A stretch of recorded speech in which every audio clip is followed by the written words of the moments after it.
This episode from the life of Sherlock Holmes will be transmitted to our men and women overseas by shortwave and through the worldwide facilities of the Armed Forces Radio Service. Petri Wine brings you Basil Rathbone and Nigel Bruce in the new adventures of Sherlock Holmes.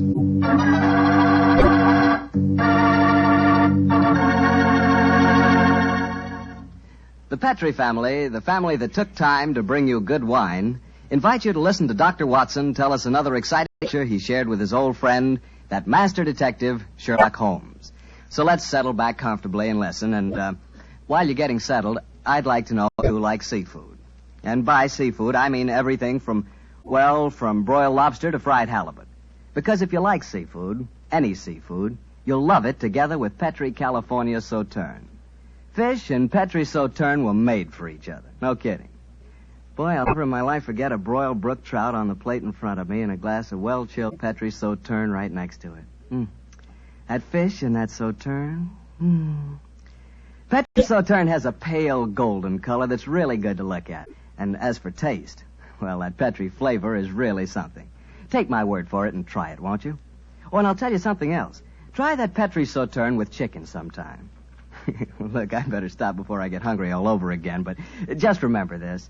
The best friend a good meal ever had is a glass of Petri wine.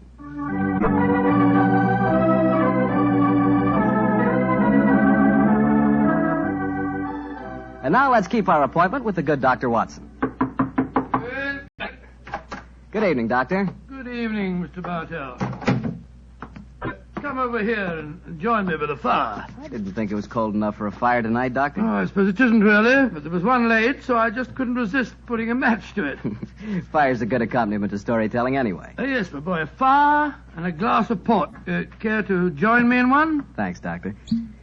So, you're going to tell us a sea story tonight? Yes, Mr. Bartell. The whole adventure took place aboard a small steamer as it plowed through the stormy seas of the Indian Ocean.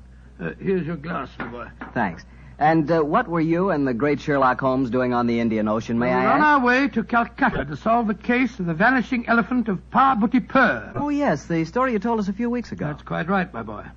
It's in the summer of 1894 that we left Liverpool aboard the steamship Lucifer. It wasn't a large ship, and as both the Mediterranean and the Red Sea proved somewhat, shall we say, unfriendly, I may tell you the first part of the voyage was quite unpleasant. In fact, until we left Aden, I'd spent most of the time in my cabin. I'm not much of a sailor, you know. However, as we headed eastward towards Colombo, the weather cleared up a bit, and I came on deck and joined home.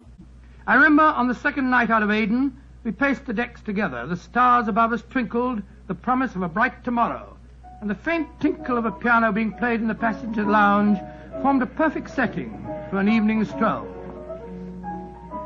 And it seems like yesterday, Holmes said... Watson, it's good to see you on your feet again. Yes, it's good to be on 'em, Holmes. It's been a miserable trip for me so far. The captain told me tonight that we can expect good weather between here and Caravati, our next port of call. I thought Colombo was the next stop. And where is Caravati, whatever you call it? Anyway, I never heard of the place. It's a tiny island in the Indian Ocean. It's a British protectorate. Those are the only facts I was able to glean from the encyclopedia in the ship's library. Did you ask the captain why we're stopping there? No, I didn't. As we're traveling incognito, I felt it wiser not to ask too many questions. I find this incognito business something of a strain. Every time a steward calls me Mr. Hamish, I can't think who on earth he's talking to. Whereas I find myself answering to Mr. Mycroft almost automatically. By the way, old chap, now that you're going to mix with the ship's passengers, I suggest that you adopt a Scotch accent. It would seem more appropriate for Mr. Hamish, and I don't want anyone aboard to suspect our true identities. I'll do my best, but I must say, Holmes, I think you're being unnecessarily mysterious. Possibly I've been influenced by reading too many of your rather florid stories of our adventures together. My stories are not florid. They're all perfectly true. Oh, don't be angry with me, old chap. Don't be angry, please. By the way, you'll be interested to know that I've unearthed a little mystery aboard this boat. I trust you to do that. Where is she? I mean, what is it? Oh, you observe that suite of cabins on the bridge deck above us? Yeah? What about them? Well, I've been watching them during my nightly strolls for the past 2 weeks. The suite is occupied, and the blinds are never raised. And I've never seen meals taken in there. I presume, therefore, that it must contain a private galley and a cook. I don't see anything mysterious about that. It's probably occupied by some wealthy invalid. Oh, possibly. Another interesting fact is that the occupants are not entered on the ship's passenger list. It all sounds very mysterious. There's probably a perfectly simple explanation for it. In any case, you must save your energies for the problem that awaits us in India. You're Mr. Mycroft now, remember that. I will, Mr. Hamish. Mr. Mycroft? Yes, Mr. Hamish? Would you care to join me for a wee drop of brandy in the smoking room? Mr. Hamish, I shall be delighted.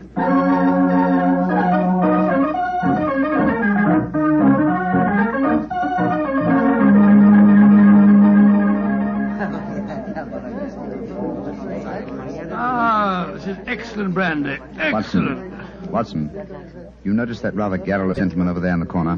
You mean the one at the table with the oriental-looking fella? Yes, the talkative man is the ship's doctor, but I haven't seen the other gentleman before on this voyage. I wonder if he's an occupant of the mysterious suite on the bridge deck. Let's go over and talk to him, shall we? And remember the accent, Mr. Hamish. And so, Verda, when we landed at Colombo, I decided to take Mrs. Abbott for a moonlight rickshaw drive for the cinnamon gardens. Did you gentlemen want to see me? If you'll excuse us, Dr. Harris, my friend Mr. Hamish and I were having a little argument, and we thought that perhaps you might be able to settle it for us. An argument? Oh, I love a good argument.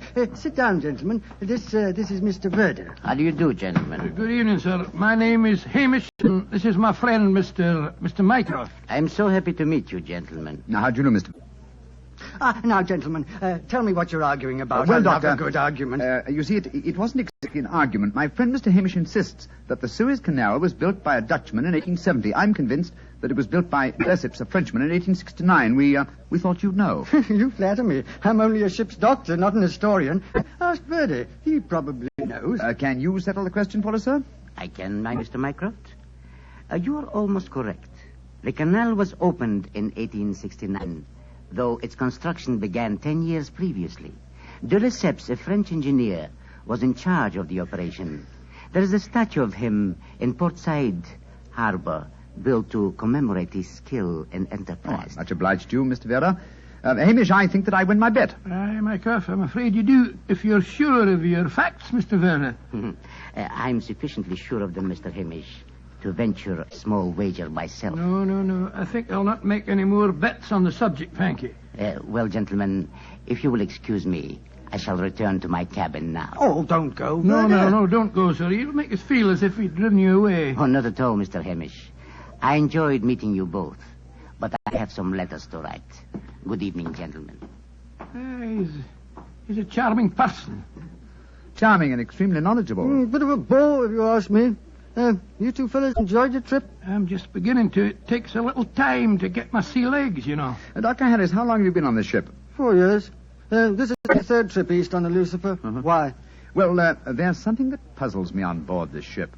I'm sure that you would explain it to me. And what is it? Well, the suite of cabins on the bridge deck, who occupies them?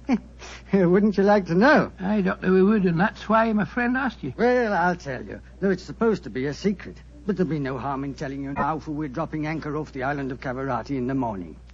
In that suite of rooms is the Rani of Cavarati herself. She has her own staff of servants and everything. What do you think of that? Oh, how very interesting. And is the Oriental gentleman who left the table when we arrived part of our entourage? He is, sir. He's the sort of Prime Minister of Cavarati. This whole trip of theirs is very hush-hush. Rani returning to her country, afraid someone might make an attack on her life. Have to keep it all hush-hush. Cavarati is an island that's had a lot of trouble. You seem to be remarkably well informed about the place, sir. Yeah, I should be. I used to practice there in my younger days. Oh, really? How very interesting. Yes, I could tell you strange tales about the island. I remember... Oh, hello. See that fella coming into the lounge? You mean the big man with the grey hair? Yes. That's Sir Christopher Wyatt.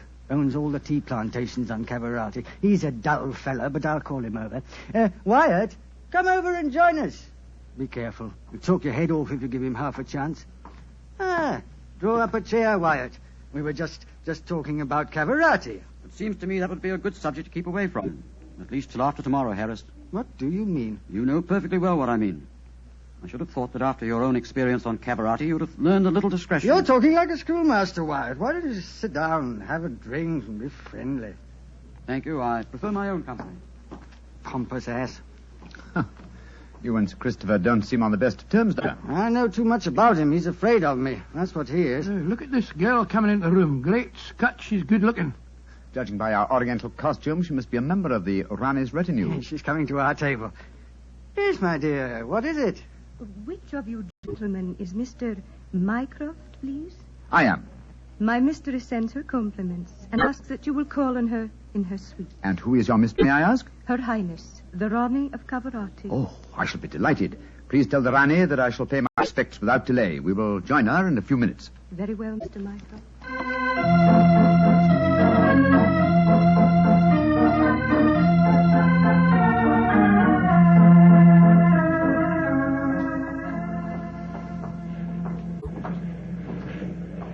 You know, Holmes, this is pretty exciting. The girl that just brought us the message was a stunning creature. Imagine what the Rani herself must be like. Oh, what an incurable beast you are, Watson. I suppose you picture the Rani clad in oriental splendor, reclining like an odalisque on silken cushions. No, there's no need to make fun of me, old fellow. Ah, here we are, Captain. Ah, it is you, gentlemen. Follow me, please.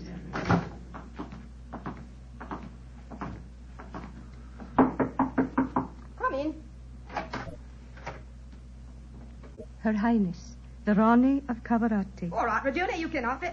Yes, Your Highness. Well, me lads, don't look so startled. Come in and sit down. Your Highness, What's the matter? Don't I fit into your picture of a Rani?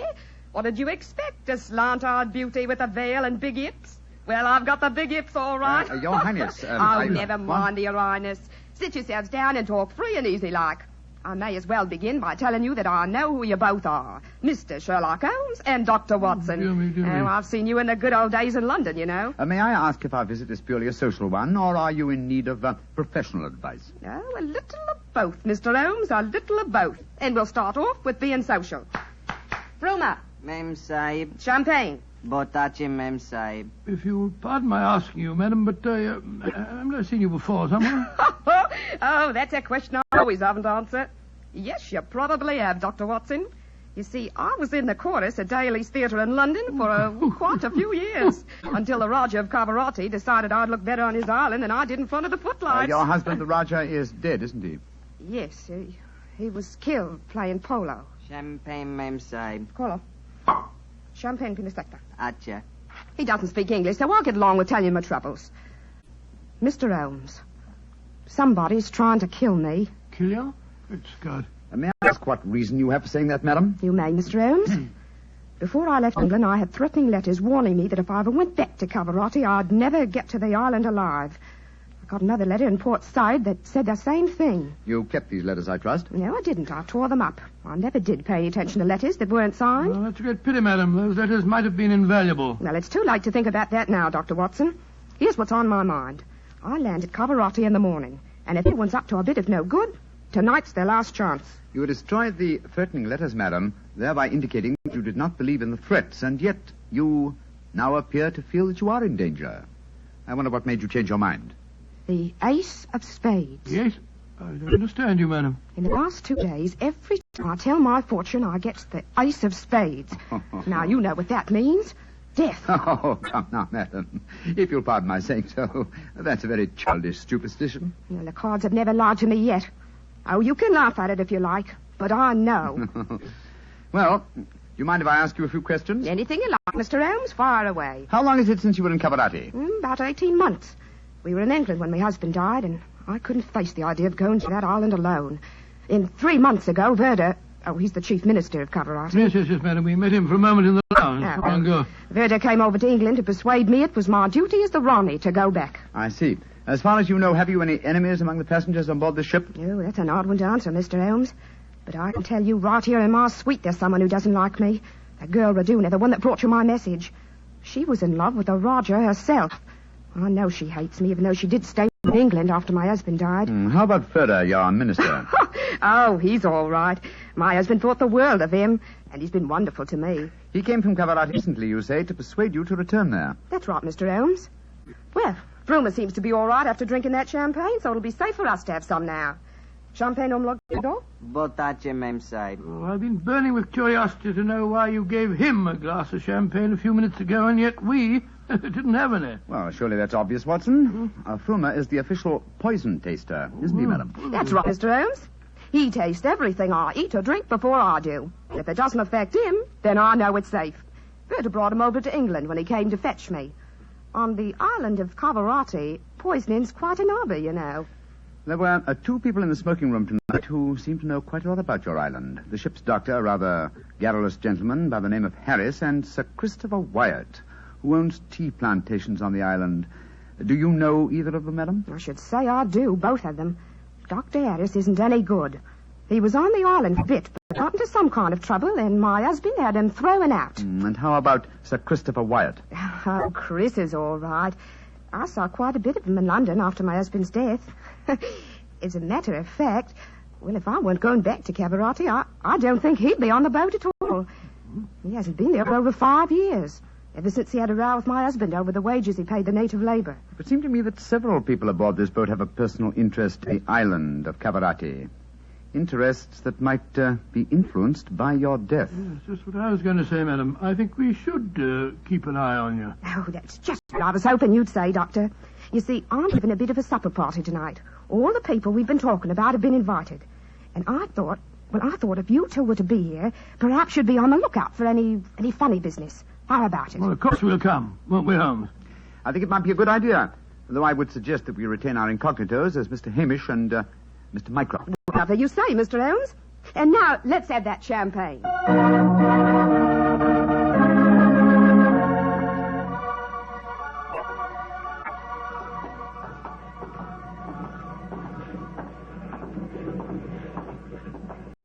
You know, Holmes, I remember the Rani when she was in the course at Daly's. She looked stunning in tights. There was one night I Yes, took no, her out time, to old dinner chap, and if we... you don't mind. At the moment, there's a question I want to ask you. Oh, sir? Is your medical bag fully equipped with all the antidotes to poison? Poison? It's ridiculous. How could the Rani be poisoned when she has a poison taster? My dear Watson, you mustn't... What the blazes... Come on, Watson. That cry came from the companionway. There are 2 figures struggling by the rail there. Good heavens! One of them has pushed the other down the companionway.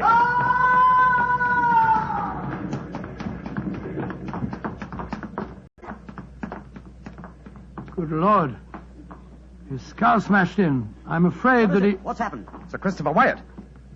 What are you doing here? I was taking a stroll. I heard a yell from this direction and came here as fast as I could. Great Scott, this fellow's bleeding badly. We must get the ship's doctor. It's hardly necessary, I fear, Sir Christopher. What do you mean? In the first place, this man is dead. In the second place, he is the ship's doctor.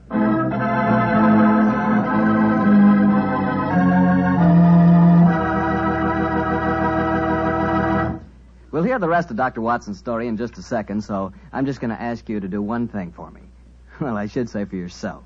Tomorrow night, if you're having meat or any meat dish for dinner, why not open up a bottle of Petri California Burgundy? That wonderful, rich, red Petri Burgundy will turn your dinner into a real feast. You see if it doesn't. Because there's nothing like a good wine with good food. And I know you usually gets good food, and I know that Petri Burgundy is a good wine. In fact, it's a perfect mealtime wine. Try it and see. And now, Dr. Watson, tell us what happened next. You said you found the ship's doctor dead at the foot of the companionway? Yes, Mr. Bartell. His neck had been broken instantly. Imagine there was a good deal of excitement aboard. No, my boy, as a matter of fact, there wasn't. We managed to get the body back to its cabin without attracting attention. Holmes, after revealing his true identity, was able to persuade the captain to hush up the killing until after the Rani's party had taken place. Oh, he didn't want to scare the murderer, I guess. What happened next, Doctor? Holmes and I returned to our cabin to dress for the party. Holmes, I remember, was in a state of suppressed excitement. He spoke quietly and deliberately. Watson, surely it's obvious why the doctor was murdered. Well, it isn't obvious to me. But it's elementary, my dear fellow. If you are planning a subtle murder by poison, how wise to remove the one man who might save the victim's life, a doctor. Oh, you keep harping on poisoning. It seems to me that to be the last way a murderer would try to dispose of the Rani. Everything she touches is first tested by the poison tester. Exactly. That's why I call it a subtle murder attempt. Didn't you notice the physical attributes of Frumer, the poison tester? Which in particular, Well, Holmes? his unusually glossy hair, his remarkably clear complexion, his plump figure. Look here. Just tell me one thing, will you? What's that? I presume that in your medical bag you have a supply of magnesia. Naturally. Do you also have hydrated ferric oxide? Yes, I do. Splendid. Then be off to the party. Oh, funny things to take to a party, I must That's say. true, my dear fellow, but I'm afraid that this party may not prove as convivial as the Rani thinks.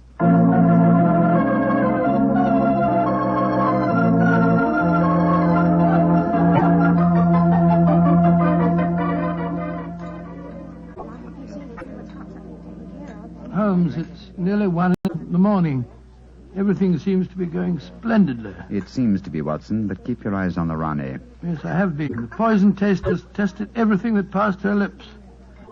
We don't endorse to you, Sir Christopher. You having a good time? Yes, indeed, thank you, Mr. Hamish. How about you, Mr. Mycroft? Oh, the Rani's a perfect hostess. Who could help having a good time? I don't think that girl Regina should be here, though. I don't want to be pompous, but after all, she's only a glorified servant. Possibly the laws of etiquette are not so strict in Cavarati as they are in London, Sir Christopher. Oh, perhaps you're right. But I don't trust the girl. Something shifty about her. I've told the Rani more than once. Oh, well, I suppose it's none of my business. I think I'll try and persuade the Rani to sing us one of her old songs. Yeah, he doesn't trust Raduna, and I don't trust him. I don't think it was an accident that we found him near the body of Dr. Harris. Shh. Here comes Vera. I trust you gentlemen are enjoying yourselves. Very much, Mr. Vera, thank you. I imagine you must be excited at the prospect of returning to Caravati. I am, Mr. Mycroft. Though I only left it 3 months ago, it has seemed more like 3 years. Do you ken what time we'll arrive there? I am told that we shall be there in 5 hours, Mr. Hamish. Oh, look. The Rani's at the piano. She must be going to give us a tune. Yes. Let's move a little closer, shall we? Chris here has asked me to sing something. Well, my voice isn't what it used to be, and don't I know it. But me spirit's the same, and that's enough to put a number over. So, hold tight, boys. Here we go. My sweetheart's the man in the moon. I'm going to marry him soon. 'Twould fill me with bliss just to give him one kiss, but I know that a dozen I never would miss. I'll go up in a great big... Great Scott, she... Quick, Watson, your medical bag. I'll lock the doors. Right, go, Holmes. Bring some water, please. Help me. Oh, please, help me. What is the matter? Don't be frightened, madam. I'll take care of you. Thirsty. Give me water. Oh, such pain. All the symptoms of arsenic poisoning. Now I know why Holmes asked me if I had any magnesia, ferric oxide. Do something for me, Doctor. I'm dying. Don't worry, Your Highness. You're not going to die.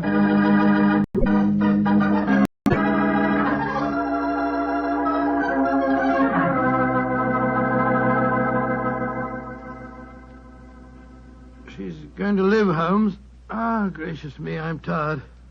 It's touch and go there for a while, though. Well done, Watson, old chap. Well done. Now that she's out of danger, why can't we all go back to our cabins? It's nearly dawn, and we've been locked in here since 1 o'clock. You've no right to do this, you know. Possibly not, Sir Christopher, but there's a murderer in this cabin, and I don't intend to let him escape. Mr. Holmes, what happened? How could I have been poisoned when Frumer tasted everything first? Why wasn't he poisoned? For a very simple reason, Your Highness.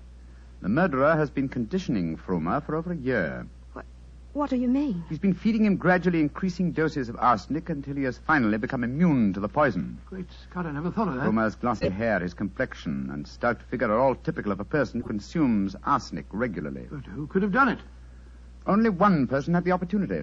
Well, tell us who that person is. No, not you, Sir Christopher, not you. For you haven't been on the island for years, whereas Frumer returned from Caravati but 3 months ago. Raduna has also been in London with her mistress for the past 18 months, remember? The answer is obvious. You did it, Verda. You brought the taster over when you came to fetch me. You'd prepared him for the year beforehand. Of course I did. No white Rana will ever rule over Cavarati. And you murdered Dr. Harris. Equally true. Mr. Holmes, give me the key to the door, please. Oh, no. What? Do not come near me. Oh. Please throw it on the floor. Do not hesitate. You see this revolver? I should have no compunction in using it, I assure you. How do you expect to escape, Vera? The key, please. Thank you. You'll never get away with this, Verda, you devil. But I shall. We are now in the harbor of Cavarati. I shall swim ashore and arrange your welcome, my dear Rane. Turn your backs, please. Turn them. Thank you. Goodbye. He's gone. Come on, Watson. After him. You have your revolver, Watson? Yes, but I didn't get a chance to draw it. He had me covered. Well, draw it now, old fellow. Aim for a leg or an arm and don't hesitate. There he is, up on the lifeboat. He's climbing up on the rail. Where is he? Where did he go? Out there on the rail above us, madam. He's He's going to dive. Give me that revolver, Dr. Watson. Quick. That's it. Come down off there, Verger. Wolves, Medlars, keep out of my bears. There he goes. He's dived. Madam, you shot to kill. Of course I did, Mr. Holmes. Remember that we're now in Cavarati waters, and that though I may not look like it at the moment, I am still the Ronnie of Cavarati.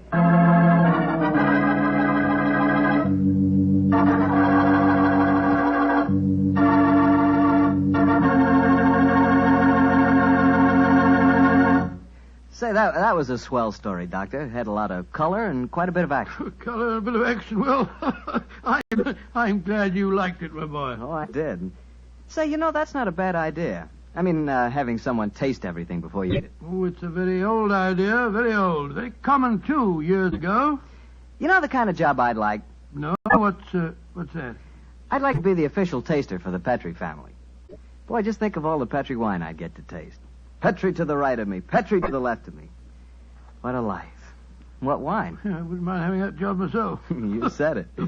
The Petrie family, really knows how to make good wine. They've been making wine for generations. And because they've always owned and operated their own business ever since it was started way back in the 1800s, well, the Petrie family has sure piled up plenty of skill and experience. Yes, they've been handing down in the family from father to son, the fine art of turning luscious grapes into delicious wine. That's why you can't go wrong with any Petrie wine. It must be good, because Petrie took time to bring you good wine. Well, Doctor, what new story do you have lined up for us next week? Next week, Mr. Bartell, I'm going to tell you an adventure that Sherlock Holmes and I had many years ago. It concerns a series of bonfires, an underground cellar full of gunpowder, and a strange death on the rooftops of London.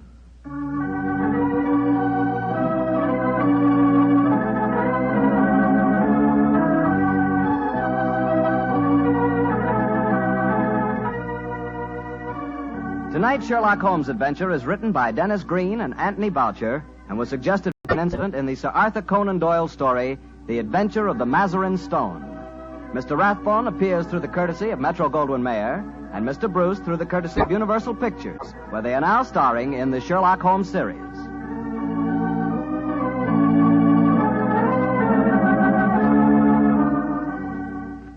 The Petrie Wine Company of San Francisco, California, invites you to tune in again next week, same time, same station.